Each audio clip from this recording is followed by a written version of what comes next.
Assalamualaikum warahmatullahi wabarakatuh. Wilujeng enjing sadayana Sampurasun. Kumaha kabar kelas 8? Mudah-mudahan siswa-siswi kelas 8 aya dina tayunan Allah Subhanahu wa taala.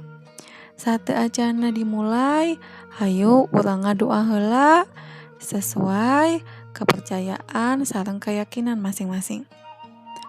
Nah, dina dinten ieu Miss Poppy bade nge-review atanapi ngulang materi 2 mingguan kamari. Anu kahiji nyaeta materi ngeunaan biantara atawa khutbah.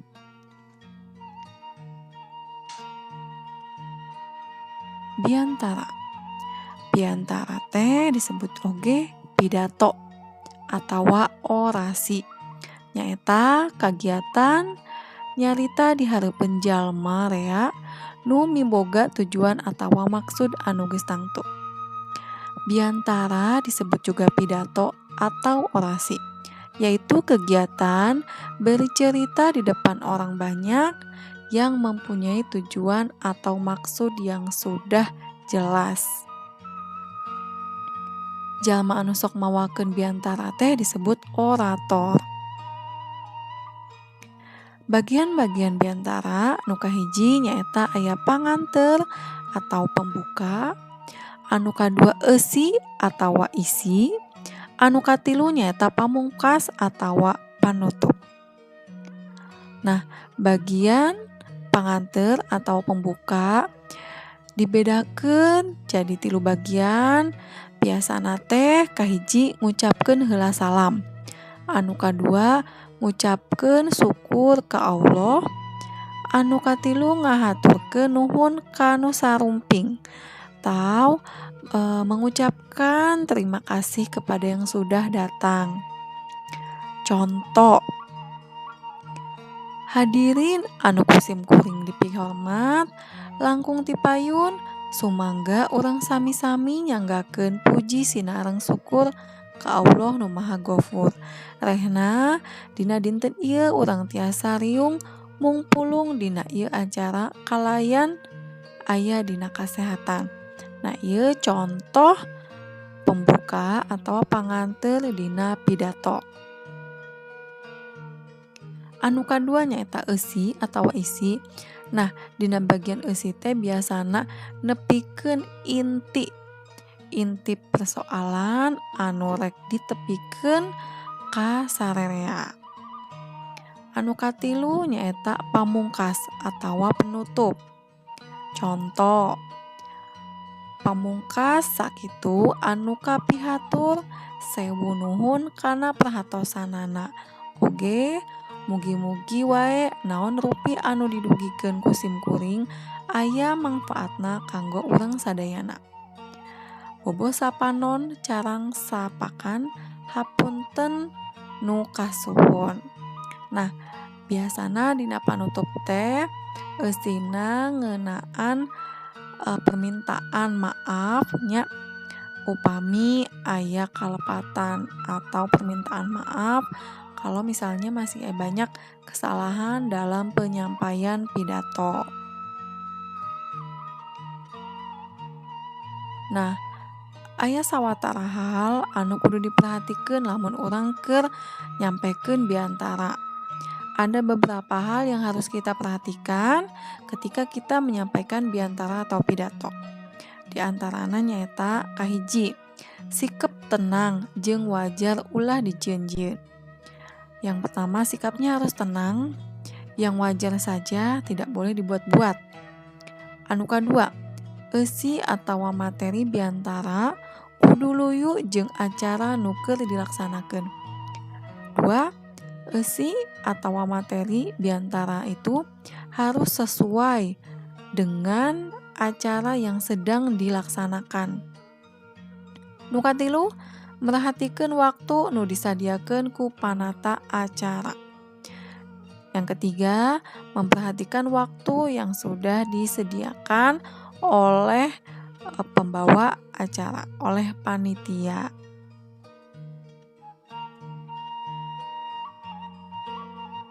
Khutbah. Khutbah teh hampir sarua jeung pidato. Nyaeta nyarita di hareupeun jalma rea. Khutbah itu hampir sama seperti pidato ya, menyampaikan atau bercerita di depan banyak orang. Nah, khutbah teh aya ciri-cirina, nu kahiji ditepikeun di masjid, nu kadua ditepikeunna ku khotib samemeh salat Jumaah atawa sabada salat lebaran. Nu katilu, eusi khutbah teh biasana mangrupa nasehat, anjuran, wejangan, jeung saterusna. Ciri-ciri khutbah yang pertama disampaikannya itu di masjid, yang kedua disampaikannya oleh seorang khotib sebelum sholat Jumat atau setelah sholat lebaran. Yang ketiga, isi khutbah teh biasanya berupa nasihat, anjuran, dan wejangan. Jadi sebenarnya khutbah ini hampir sama seperti pidato, bedanya yaitu temanya. Tema yang disampaikannya itu kalau pidato bersifat umum, kalau khutbah itu lebih ke nasihat-nasihat yang ada dalam agama Islam dan disampaikannya pun di masjid, tidak di semua tempat seperti pidato. Naon ari tata krama teh? Tata krama basa teh nyaeta aturan sopan santun. Makena basa dumasar kana kalungguhan, keakraban, jeung hubungan antara peran panyatur, pamiarsa, tur nu dicaritakeun. Jadi, tata krama bahasa itu adalah sopan santun dalam pemakaian kata ya, berdasarkan keakraban kita dengan orang yang kita ajak bicara. Nah, ayat 3 wangun tata krama bahasa Sunda dina biantara nyaeta nu kahiji basa lemes atawa hormat, nu kadua basa loma atawa wajar, nu katilu basa kasar atawa cohag. Basa lemes teh biasana atau umumna dipake nyarita kasaluhureun atawa kanu tacan wawuh. Nah, nu kahiji basa lemes dipake lamun urang nyarita ka batur nu saluhureun atawa anu can wawuh. Boh nyaritakeun ka diri sorangan, boh nyaritakeun ka batur. Nah, bahasa lemes itu adalah bahasa yang dipakai oleh kita ketika kita berbicara kepada orang lain yang lebih dewasa umurnya dari kita, atau kepada orang yang belum terlalu kenal, yang baru saja kenal ya. Apakah itu menceritakan diri kita sendiri atau bercerita kepada orang lain. Nu kadua nyaeta basa loma atawa basa wajar. Nyaeta basa loma teh nyaeta dipake jeung babaturan anu geus akrab. Nah, biasana teh nya. Nah, umumna dipake dina situasi biasa atawa digunakeun ka babaturan nu geus loma atawa nu geus deukeut. Koran, majalah, biantara umum, sawala biasana sok make basa loma campur basa lemes. Nah, biasanya sehari-hari kita misalnya berbicara kepada teman kita itu menggunakan bahasa loma atau bahasa sehari-hari. Nu katilu basa kasar atau cohag. Nah, bahasa kasar mah umumna teh dipake kasato atawa lamun urang keur ambek. Nah, bahasa kasar itu pada umumnya biasanya ya dipake ke binatang atau ke hewan, atawa bisa saja kalau misalnya kita sedang marah tuh.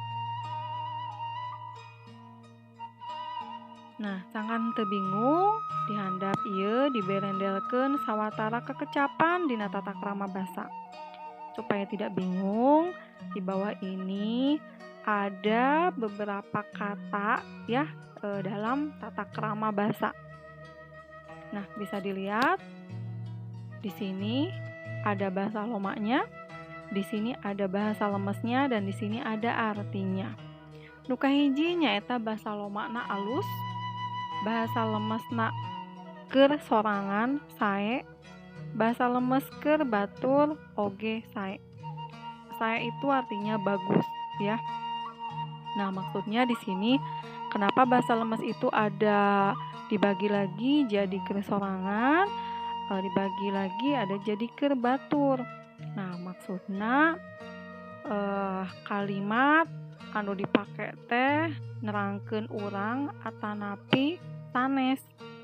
Jadi aya 2 bahasa lemes engke aya dina contohna nya. Terus anu kadua bawa bahasa lomana. Bahasa lemesna keur sorangan bantun, keur batur teh candak. Artinya bawa. Salajengna aya balik, keur sorangan wangsul, keur batur mulih.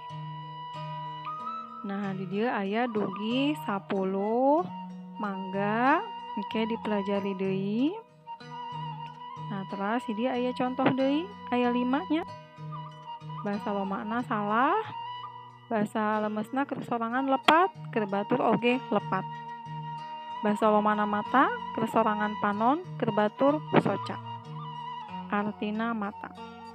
Nah, maksudna bahasa lemes keur sorangan atau keur batur teh dibentenkeun atau dibedakan. Nah, bisa dilihat dina contoh kalimat ieu nya. Bahasa lomana, nah Miss Poppy nyandak kecap nyaeta gering, udur, teu damang. Artinya sama, yaitu sakit ya. Nah, upama urang nyarita ka babaturan nya bahasana kuring keur gering, geus 2 poe teu sakola. Artinya saya sedang sakit, sudah 2 hari tidak sekolah. Nah, itu bahasa loma ketika kita bercerita kepada orang lain. Kemudian bahasa lemes ketika kita dipakai menceritakan diri sendiri ya. Yang dipakai itu kata udur. Abdi teh nuju udur, tos 2 dinten henteu sakola.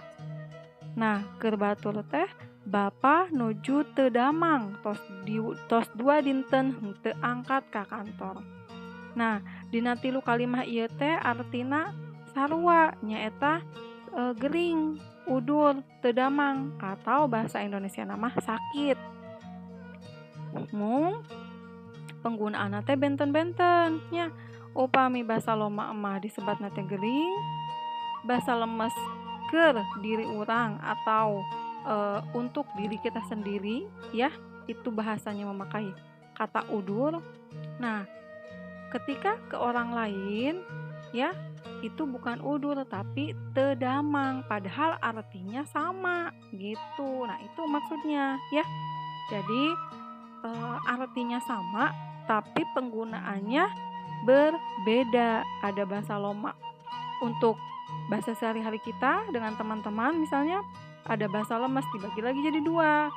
Bahasa lemesnya penggunaannya keur sorangan atau menceritakan kita, atau keur batur menceritakan orang lain begitu ya. Nah, dugi ka dieu wae penjelasan ngeunaan tata krama bahasa dina biantara minggon kamari urang atos diajar ngeunaan biantara. Nah, ieu aya tata kramana nya. Mangga ayeuna tugasna dikerjakeun tinggali dina Google Classroom. Dugi ka dieu wae upami aya nu teu acan paham mangga ditaroskeun kirang langkungna Miss Poppy nyuhun dihapunten. Wassalamualaikum warahmatullahi wabarakatuh.